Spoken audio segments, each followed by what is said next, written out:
Your customer is supposed to be engaged with you at least 7 to 10 times before they buy. So make sure you have 7 to 10 different emails on your sales funnel. Make sure your sales funnel includes a coupon. Make sure it includes a discount. Make sure you tell them who you are. We hear all these ins and outs about the process of a sales funnel. And while for most people, you're already ready to check out simply because I said the word sales funnel, the reality is it doesn't need it to be complicated. It doesn't need to be difficult. In fact, if you create a sales funnel efficiently and effectively, it can actually be quite fun. Don't worry, you don't have to try to figure it out alone. In today's video, I'm going to walk you through how to create a simple sales funnel and engage your audience, increase your magnetism, and increase your overall success. Simply put, a sales funnel is a step-by-step marketing process that allows your ideal customer or client to take just one step further in the buying process to be able to make that decision to purchase with you. This can be done through webinars, through emails, through challenges. I mean, there's a ton of different ways to go about it. The point of a sales funnel is to engage your audience, get them to know, like, and trust you, and then get them to take that next step, which is buying. There's 4 stages to the overall sales funnel. You have awareness, you have interest, decision, and then action. Awareness, interest, decision, and action. So you're making the ideal customer or client aware of what you have to offer. You're interesting them in it and letting them know why this applies to them or why this should intrigue them further. You help them to make an informed decision, and then they take aligned action. So for example, maybe you have a product-based business selling beautiful necklaces and you go live on Instagram showing all the new necklaces that dropped for this week's new releases.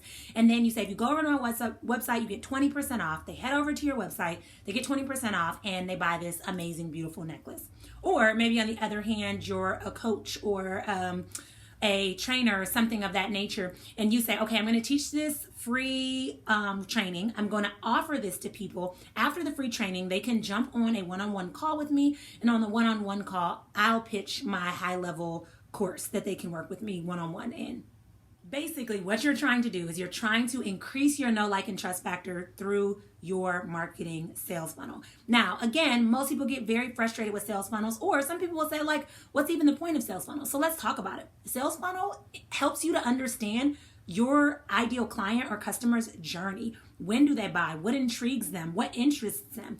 It helps you to increase your conversion rates because you're not the one constantly moving and going. You kind of have the funnel working behind the scenes for you. And then it also increases your overall sales as it relates to your business as well. Why some people get frustrated with sales funnels is because it seems like a lot of work or it seems like it's not working. But the reality is many people approach sales funnel with the wrong strategy in mind. They approach the sales funnel with the idea of like, I have to make a sale. And so they come off with this desperate energy. And to be honest, that energy is going to be recognized through the way in which you create the sales funnel. If you come from a place of not sales, but service, how can I best serve my audience so that they see that what I have to offer is valuable and they're ready to take that next step? That energy is also going to showcase through your sales funnel as well.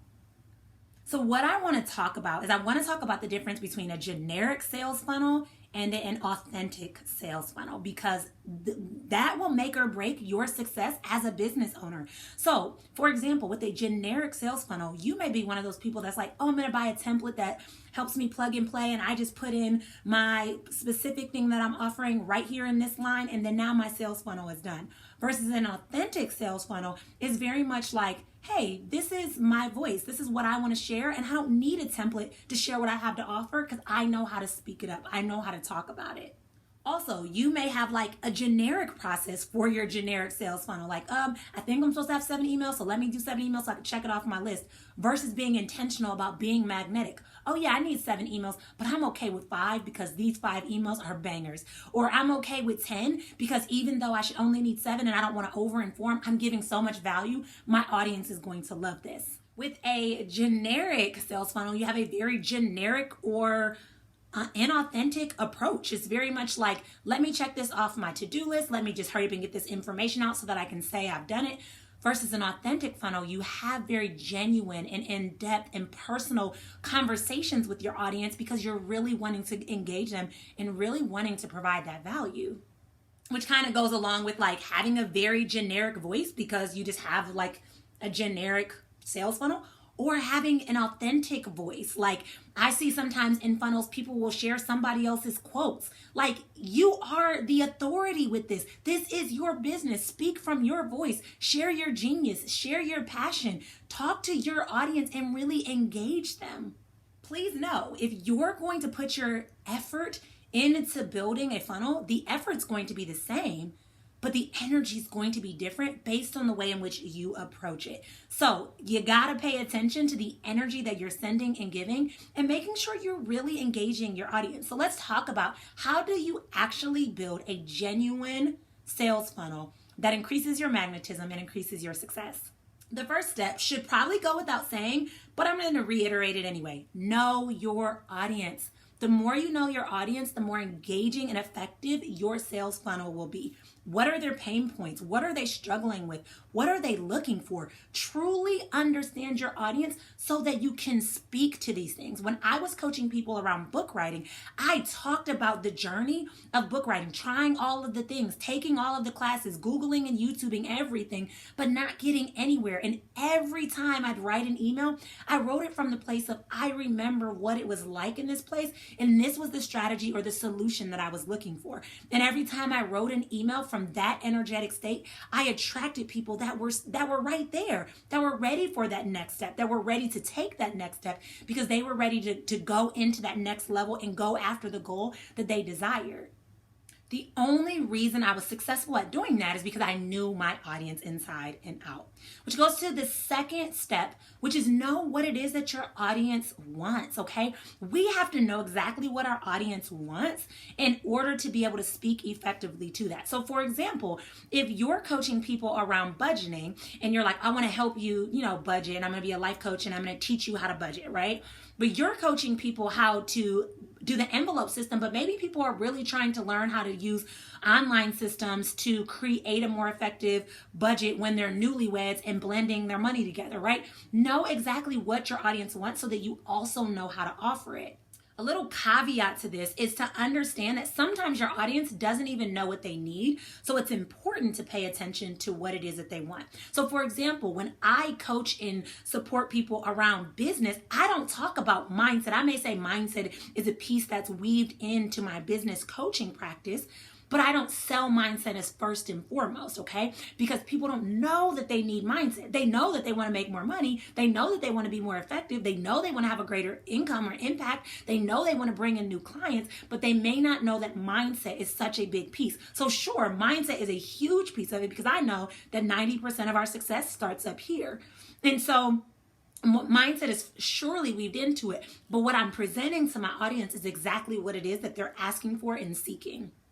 After you've laid that groundwork, really understanding your audience's pain points, understanding what it is that they're seeking from you, determine how they're going to be able to join your funnel. Are they coming to a masterclass and you're going to collect emails? Are you creating a landing page? Do you have a website? Is it on Instagram? Which, another caveat, make sure you have a web page because that's your home base. That's yours, right? That belongs to you. But have a place for them to go. I cannot tell you how many times people are like, well, I can try to send you an email later about what I have to offer or something like that. And then they forget to send it. Like, have a place for them to go so that you already have your systems in place for them to just easily move right into your sales funnel.